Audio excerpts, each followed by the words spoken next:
नमस्ते बच्चों, सेठ विद्या मंदिर English high school and junior college में आपका स्वागत है। मैं शिल्पा उपाध्याय, विषय हिंदी, कक्षा 12वीं। तो बच्चों, आज का हमारा टॉपिक है पाठ 9, चुनिंदा शेर। तो बच्चों, किसी भी रचना, साहित्य या कविता के बारे में जानकारी प्राप्त करने के लिए सबसे पहले हमें लेखक, रचनाकार या कवि का परिचय प्राप्त कर लेना चाहिए। तो आइए बच्चों, अब हम सबसे पहले कवि परिचय जान लेते हैं। इस कविता के कवि कैलाश सेंगर जी हैं।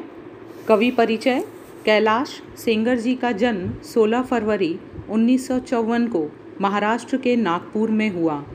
सहज, सरल हिंदुस्तानी भाषा में लिखी आपकी रचनाएं सामान्य आदमी की जिंदगी में घुली वेदना, प्रश्न, भावना और उसकी धड़कन को व्यक्त करती है। काव्य में किए जाने वाले मौलिक प्रयोगों और कथ्य के तीखेपन के कारण कैलाश सेंगर आज के गजलकारों में महत्वपूर्ण और लोकप्रिय नाम है। गजलों के अलावा गीत, कविता, कहानी, नाटक आदि विधाओं में आप लेखन करते हैं। पत्रकारिता के क्षेत्र में भी आपका उल्लेखनीय योगदान है। हिंदी के साथ साथ मराठी भाषा पर भी आपका प्रभुत्व है। आपके लेख में प्रस्तुत विचार सोचने को बाध्य करते हैं। आपकी साहित्यिक भाषा पाठकों के मन बुद्धि को झकझोर कर रख देती है। तो अगला है बच्चों, प्रमुख कृतियाँ। कवि की जो रचनाएं हैं वह सूरज तुम्हारा है, गज़ल संग्रह, यहाँ आदमी नहीं जूते भी चलते हैं, सुबह होने का इंतज़ार, कहानी संग्रह, अभी रात बाकी है, अनुदित साहित्य आदि। विधा परिचय है: उर्दू कविता का लोकप्रिय प्रकार गज़ल है, जिसे गढ़ने में शेरों की अहम भूमिका होती है। अर्थात आजकल के जो गज़ल हैं वह व्यवहारिक जीवन पर आधारित हैं। गज़ल की लोकप्रियता के फलस्वरूप इसे हिंदी ने भी अपना बना लिया है। गज़ल हिंदी में आते आते रूमानी भावभूमि से हटकर यथार्थ की ज़मीन पर खड़ी हो गई है। इन शेरों द्वारा हिंदी गज़लों ने अपनी अभिव्यक्ति शैली के बल पर लोकप्रियता प्राप्त की है। पाठ परिचय: प्रस्तुत शेरों में सामाजिक अव्यवस्था और विडंबना के विभिन्न चित्र शब्दों के माध्यम से व्यक्त किए गए हैं। मतलब सामाजिक अव्यवस्था, सामाजिक उथल पुथल के बारे में बताया गया है। इस सामाजिक अव्यवस्था में आम आदमी की अनसुनी कराहें इन शेरों के माध्यम से कवि हम तक पहुंचाने का प्रयास करता है। विवशताओं के कारण आम आदमी अपनी पीड़ा अभिव्यक्त करने में स्वयं को असमर्थ पाता है। ये शेर उन्हीं विवशताओं को व्यक्त करने का माध्यम बन जाते हैं। मनुष्य की इस विवशता को और उसे समाप्त करने के प्रयासों को कवि ने वाणी प्रदान की है। तो आइए बच्चों, अब हम कविता को पढ़ लेते हैं, उसके अर्थ को समझ लेते हैं। गज़लों से खुशबू बिखराना हमको आता है, गज़लों से खुशबू बिखराना हमको आता है, चट्टानों पर फूल खिलाना हमको आता है, चट्टानों पर फूल खिलाना हमको आता है। यहाँ पर बच्चों गज़लकार अपनी गज़लों से खुशबू फैलाना चाहते हैं और वे चट्टानों पर भी फूल खिला सकते हैं। कहने का अर्थ यह है कि वे अपने व्यवहार से लोगों में खुशियां बांट सकते हैं और कड़ी मेहनत से वे सफलता प्राप्त कर सकते हैं। अर्थात असंभव कार्य, कठिन कार्य को भी अपने सामर्थ्य से, अपने बुद्धि से, अपने बल से संभव कर सकते हैं।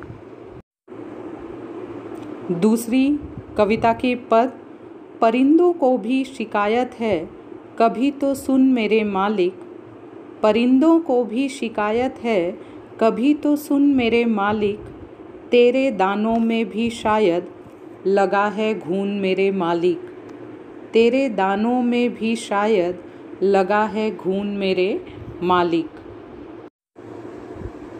कवि कहना चाहते हैं कि परिंदे हैं जो शिकायत करते हैं कि कभी तो ईश्वर उनकी प्रार्थना सुने, क्योंकि जो दाने उन्हें खाने के लिए मिले थे उसमें भी घून लग गए हैं।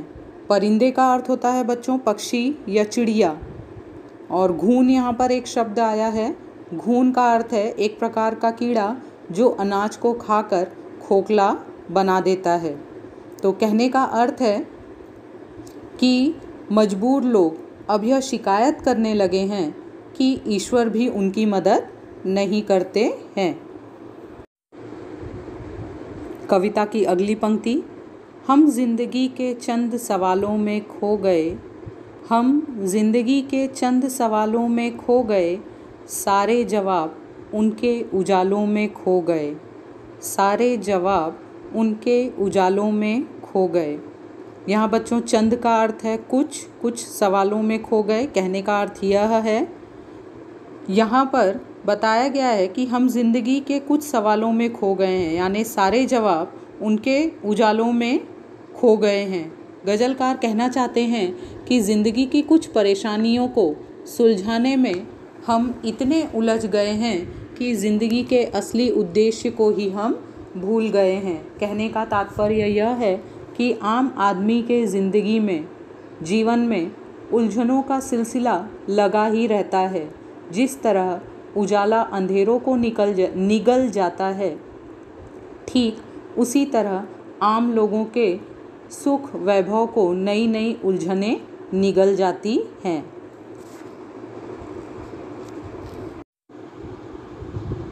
चट्टानी रातों को जुगनू से वह संवारा करती हैं, चट्टानी रातों को जुगनू से वह संवारा करती हैं, बरसों से एक सुबह हमारा नाम पुकारा करती हैं, बरसों से एक सुबह हमारा नाम पुकारा करती हैं। तो बच्चों यहाँ कवि कहना चाहते हैं कि चट्टानी रात अर्थात काली रात में वह जुगनू से उजाला करती हैं। काली रात अंधेरी रात में किससे उजाला होता है? जुगनू से। और दूसरी ओर कई सालों से एक सुबह उसका इंतज़ार कर रही होती हैं। तो यहाँ कहने का मतलब है सुबह की नई किरणें नई उम्मीद के साथ हमारा नाम पुकारा करती हैं, अर्थात जीने का उत्साह बढ़ाया करती हैं। कवि यहाँ कहना चाहते हैं कि इंसान अपनी परेशानियों के अंधेरे में उलझ गया है, वह सही राह पर नहीं चल पा रहा है, जहाँ खुशियाँ उसका इंतज़ार कर रही हैं, जहाँ खुशियों की सुबह उसका इंतज़ार कर रही है। वह आसमां पे रोज़ एक ख्वाब लिखता था, वह आसमां पे रोज़ एक ख्वाब लिखता था, उसे पता न था वह इंकलाब लिखता था, उसे पता न था वह इंकलाब लिखता था। बच्चों यहाँ आसमां यानी आकाश, आसमान, ख्वाब का अर्थ होता है सपना, इंकलाब शब्द है, इसका अर्थ है बदलाव या परिवर्तन। कहने का अर्थ है वह आसमां का अर्थात अपने दिल में रोज़ एक सपने सजाता था और धीरे धीरे उस सपने ने उस दुनिया को ही बदल दिया। यहाँ कवि कहना चाहते हैं कि जो व्यक्ति सपने देखता है और उसे पूरा करने की कोशिश करता है, अपने उद्देश्य की प्राप्ति करता है, सिर्फ उसकी ज़िंदगी में ही बदलाव आता है या परिवर्तन होता है। यहाँ पर कवि ने आम जनमानस की वास्तविक स्थिति को बहुत ही गहराई और अनुभूति के साथ प्रस्तुत किया है। कविता की अगली पंक्ति, हंसी से अपने आंसुओं को छुपा कर देखो, हंसी से अपने आंसुओं को छुपा कर देखो, नया मुखौटा ये चेहरे पर लगा कर देखो, नया मुखौटा ये चेहरे पर लगा कर देखो। कवि यहाँ कहना चाहते हैं कि हमें अपने आंसुओं को छुपाने के लिए हमेशा मुस्कुराते रहना चाहिए। मुस्कुराहट के इस नए मुखौटे का उपयोग हमेशा करते ही रहना चाहिए।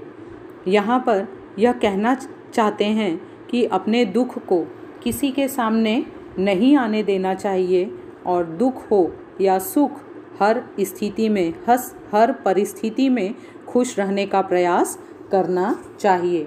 जैसा कि आज के समाज में विसंगतियाँ और बुराइयाँ आ गई हैं, लोग हमारे दुख से दुखी होने का सिर्फ दिखावा करते हैं। इसलिए चेहरे पर हंसी का मुखौटा यानी कि चेहरे पर हंसी का एक भाव हमेशा ही दिखाना चाहिए। इसी में हमारी भलाई है। वह फ़कीरों की दुआओं में असर देता है। वह फ़कीरों की दुआओं में असर देता है। आँख से इत्र बाँटने का हुनर देता है। आँख से इत्र बाँटने का हुनर देता है। तो बच्चों, यहाँ इत्र का अर्थ है परफ्यूम, जो परफ्यूम सब लगाते हैं वैसा। यहाँ गज़लकार यह कहना चाहते हैं कि ईश्वर ही फ़कीरों की दुआओं को असरदार बनाता है। उसी के आशीर्वाद से इंसान की आँखों से प्यार के आंसू बहते हैं। यहाँ गज़लकार ये कहना चाहते हैं कि प्यार ईश्वर की दी हुई अनमोल भेंट है, जो एक दूसरे को आपस में जोड़ती है, एक दूसरे के भाव को बताती है। कहने का अर्थ है कि फ़कीर सच्चे परोपकारी होते हैं। वे निस्वार्थ भाव से लोगों का भला करते हैं। उनकी कृपा दृष्टि पड़ते ही लोगों का उद्धार होने लगता है। ऐसा गुण या ऐसी कला ईश्वर ही लोगों पर स्नेह वह करुणा बरसाने के लिए देता है। सभी के जीवन में समान रूप से फूलों की खुशबू अर्थात खुशहाली बांटने का हुनर देता है। कविता की अगली पंक्ति, इसमें लाशें भी मिला करती हैं, तुम ज़रा देखभाल तो लेते। इसमें लाशें भी मिला करती हैं, तुम ज़रा देखभाल तो लेते। इसको माँ कहकर पूजने वालों इस नदी को खंगाल तो लेते। इसको माँ कह के पूजने वालों इस नदी को खंगाल तो लेते। गज़लकार यहाँ ये कहना चाहते हैं कि नदी को हम माँ कहकर पूजते हैं, लेकिन इसमें लाश भी फेंक दी जाती है, यानी इसको अस्वच्छ गंदा भी कर दिया जाता है। इसलिए इसकी देखभाल और साफ सफाई करना भी आवश्यक है। कहने का अर्थ है कि जिस गंगा नदी को माँ की तरह हम सम्मान देते हैं, उसकी साफ सफाई पर भी ध्यान दिया जाना चाहिए। यह हमारी नैतिक जिम्मेदारी है। नदियाँ हमारी संस्कृति की पहचान हैं, धरोहर हैं। इन्हें साफ सुथरा वह स्वच्छ रखना ही सही मायने में सच्ची पूजा है। ऐसा यहाँ गज़लकार कहना चाहते हैं।